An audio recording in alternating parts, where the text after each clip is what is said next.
Hello, I'm John McArdle, and I have the honor of being the Mayor of Independence, a city that's known for vision, innovation, creativity, an example that many others are following. Every year comes with its successes and challenges, and 2023 was no different. But what stays constant is the work Team Independence puts in to keep our community moving forward and to make it a great place to live and raise a family. It was an honor to host the 2023 Oregon Main Street Conference last fall. The conference gathered people from throughout the state who are working to revitalize their downtowns. They wanted to be in Independence because they see us as a place that's doing it right. We're able to showcase our achievements and help attendees share ideas and learnings to take home and implement in their communities. We're one of the smallest cities to ever host Main Street Conference, but it was worth the effort to see over 200 attendees exploring downtown, interacting, and spending money in our local businesses. A shout out to the Independence Downtown Association and everyone that made this event a success. Success is a team effort.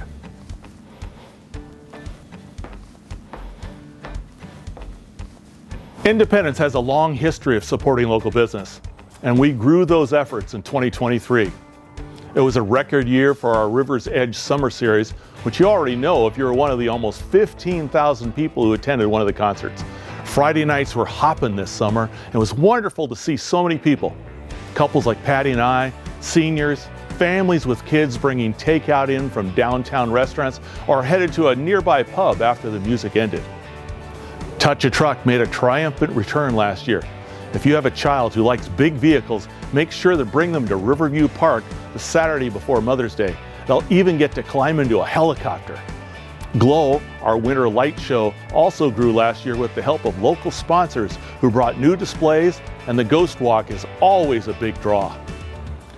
You know, February used to be a slow month for Independence businesses, but our loved local scratch-its have completely changed that. Shop at any of the 19 participating businesses and you'll get one of our custom scratch-its. Everyone's a winner, and you can redeem it for a subsequent purchase. For every dollar the city invested in this program, it generates $5 additional in private spending at local businesses.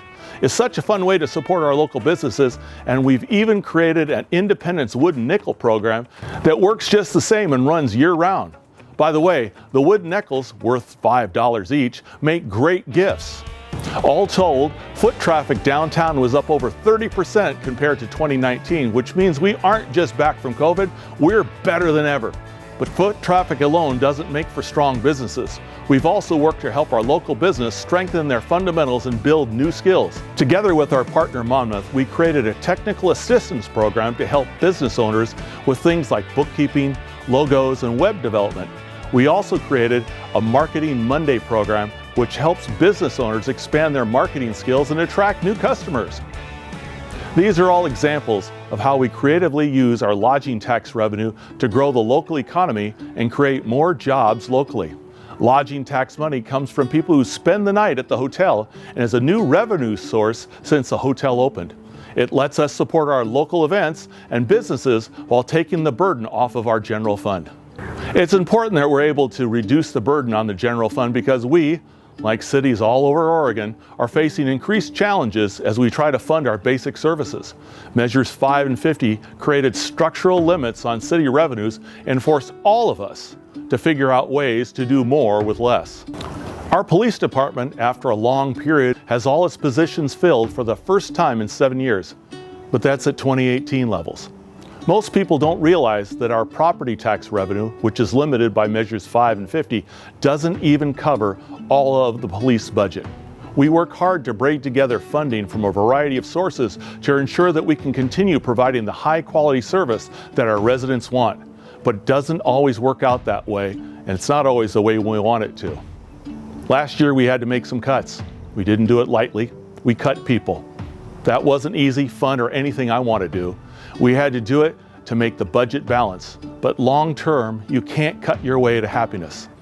Most cities are funded to provide the basics: safe water, sewer, roads, public safety, but a vibrant community isn't just a place of safety and good utilities, it's a place where people can live, work, and raise a family and thrive together. It's about the quality of life we provide. Our parks, library, museum, and other cultural gems define the essence of who we are. They're an important part of what makes Independence a place we're proud to call home. Funding these services, however, has become increasingly challenging. Other cities are looking at fees or levies to pay for these services, and we'll have to consider those also. Fortunately, we have a long track record of doing more with less, making every dollar stretch, and delivering the services and quality of life that can make Independence an example for communities around the state. Our strategic investments, successful grants, and strong partnerships have created job and payroll growth that exceeds other communities in our region, and we've been recognized with over a dozen national, statewide, and regional awards for our work. Our collaborative mentality is critical to our ability to do more with less. I've talked a lot about the all-hands leadership meeting that grew out of the COVID pandemic. Officials representing every public entity in Independence and Monmouth still meet bi-weekly to exchange ideas and discuss how to support each other's efforts. This collaboration won a regional award from the Mid-Valley Council of Governments, which I think has led to other successful partnerships. The City of Monmouth and Chariots have been incredible partners as together we've rolled out My Trolley. And I want to thank Representative Evans and Senator Patterson for securing the funding that allowed us to test a new form of rural transit. With over 100,000 riders since its launch in April, the trolley is an incredible success. People are better able to access jobs, go grocery shopping, get to medical appointments, and run errands using the trolley. The school district has even told us that attendance is up at K through 8, and parents are telling them it's because the kids are riding the trolley to and from school. What an amazing and unexpected benefit. Other people are taking notice. Our trolley received a statewide award for innovation in government from the League of Oregon Cities, and we are in consideration for some other awards. SEDCOR, a regional business group supporting economic development in the Mid-Valley, recently gave Independence and Monmouth their Community Leadership Award in recognition of cooperation and collaboration on many large and small projects in the last few years. It's not just Cease and I know we're in the picture. Our two communities have committed to cooperation, communication, and collaboration. People are noticing, and it works. Collaboration and partnership also involve educating potential partners about our community's needs and opportunities. Last year, staff and I hosted a number of state and federal elected officials and staff to talk about infrastructure, water, sewer, roads, and how they help us create jobs locally. You know, infrastructure takes a long time and a lot of money to build. So we're always looking to the future, engaging our partners and finding ways to stretch our dollars farther so that our most recent residents can enjoy the same quality of life as people who've been here their whole lives. And it's working. We've been awarded a $4 million grant from the Federal Economic Development Administration and another $1 million from Business Oregon to help fund improvements at our wastewater treatment plant, which is currently at capacity and out of compliance with DEQ. And that's half of the project paid for, and we're working to get more. We were awarded $2 million in state funding and almost $900,000 in federal funding to build the Chestnut Street Bridge in Southwest Independence, where much of our new residential growth is happening. It's going to make a big difference to congestion on 7th Street and Monmouth Street. Thanks to the efforts of our state representative, Paul Evans, and State Senator Deb Patterson, we received $2 million from the state to realign Polk and Main Street at the intersection there, to making it easier for trucks to safely access our industrial areas and enable the continued growth of our traded sector economy. We even received a federal COPS grant that will help fund one of our police officers for the next 3 years. These are all things that need to happen. Costs that would otherwise have to be borne by our residents and ratepayers, and we've been able to find someone else to help us pay for them. That's how we do more with less, how we stretch our dollars farther. It's important that we aren't waiting to address our infrastructure. We know growth will happen. It's been well documented in the media that there's a shortage of housing throughout the state, and the governor wants to make sure every city does its part to solve the problem. It's important for us to have housing that's accessible to people of all income levels. We want somewhere where grandma can live, for folks cooking your food who work at the local restaurant, or for your kids who are ready to move out but want to stay close to home. If we don't plan and do it ourselves, it will be done to us, regardless of what we want. That's why we recently completed a housing needs analysis and are starting to work on a housing production strategy, both paid for by the state with grants to make this happen. The former tells us that a diverse collection of housing types is needed to meet the demands of our city. The latter will tell us what mix of policy and code changes gives us the best chance of creating the type of housing that is needed and addressing a challenge that is being felt nationwide. This is not a process that should happen in a vacuum. I encourage all of you to get involved and provide input on how we should proceed. This is not a choice. We can't say we don't want to grow. It's going to happen to us whether we want it or not. So we're taking control of our destiny by using our 2040 vision plan to help us grow in a way that directs and is designed by our community. More than 2,000 people participated in the 2040 plan. We're using that plan to guide us forward. Other cities wish they had a community this involved and a long-term plan to guide them forward. The new ownership at Central Plaza has been investing in and updating the center, attracting new nationally known tenants. The shopping center, high school, and surrounding area will continue to be a hub of daily commerce, but Monmouth Street will only get busier and there's no room to expand. So we've launched the Central Talmadge Concept Plan to look at how to get more people to and through this area safely and efficiently as our community grows. The plan is being funded by a state grant. You know that if you fail the plan, you plan to fail.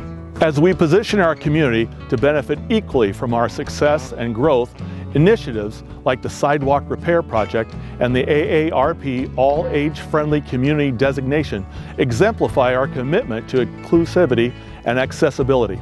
Local youth are gaining construction skills by repairing broken sidewalks in town, which benefits the property owner and the community as a whole. The new age-friendly designation has opened a wealth of new partnership opportunities to help us serve not only our older population, but all ages. And I'm looking forward to seeing what develops in the coming year. There is a need for a community center in our city, a gathering place with childcare, medical facilities. It's important for employers also, making retention easier to keep talent here in town. One of my early efforts as mayor was to pull people together to talk about building a new library. Can't tell you how proud I am to attend the 20th anniversary celebration of our new library this year, which is 8 times as big as the old one. The library serves young and old with diverse programs like the Youth Coding League, summer reading program, and workshops like how to write your memoirs. It's become a cherished gathering place for so many in our community, and the staff are starting to see and serve the next generation of residents, children of parents who grew up with this wonderful resource.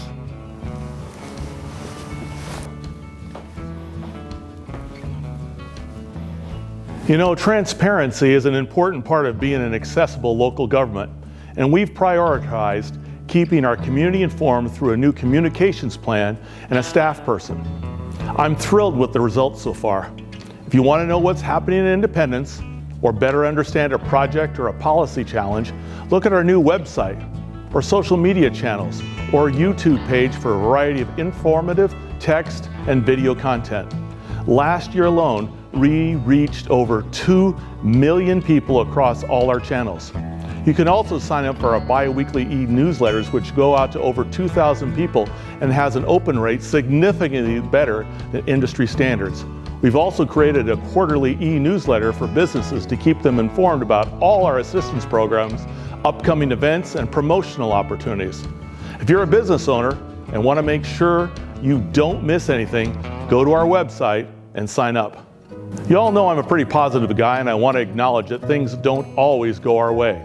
The relocation of Marquis Spa Manufacturing Division was a blow, even though we retained many of the marketing, R&D, and management positions here in town.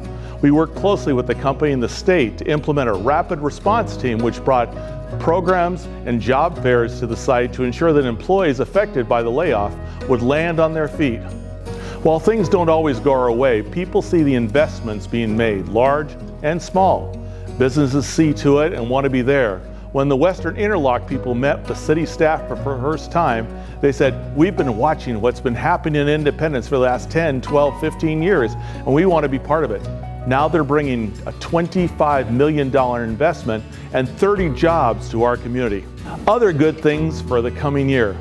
I'm thrilled to say that Sunset Meadows Park is on track to be completed this summer With the help of a state grant, we'll be installing a nature play equipment and seating so families in the newer neighborhood can have a place to burn off that energy. Pacific Power is providing the trees for the park thanks to a $3,500 gift. Now they're going to go in the fall because that's the best time to plant trees according to the master gardeners. The intersection of Hoffman and Gun Club will see traffic and pedestrian upgrades this summer in time for the start of next year's school. Today I'd like to honor the Ella Curran Food Bank for their 45 years of dedication. An all-volunteer, all-donated food organization. People select their own food in a friendly, easy-to-access manner. Many of us have donated, volunteered, or know people who've received food at the Ella Curran Food Bank. In 2023, there are more than 10,000 family visits to the food bank. A wonderful resource for our community. You can learn more about the Ella Curran Food Bank at the new interactive display at the Independence Heritage Museum. It's worth taking a look at. I continue to remain optimistic about the future of Independence. Our best days are still ahead of us, and together we'll continue to overcome challenges and build upon our successes for a community that we are all proud to be part of. One of my favorite quotes seems appropriate right here. If the mind can conceive it and the heart can believe it, we can achieve it. Thank you, Independence, for living up to our motto that Oregon's story begins here.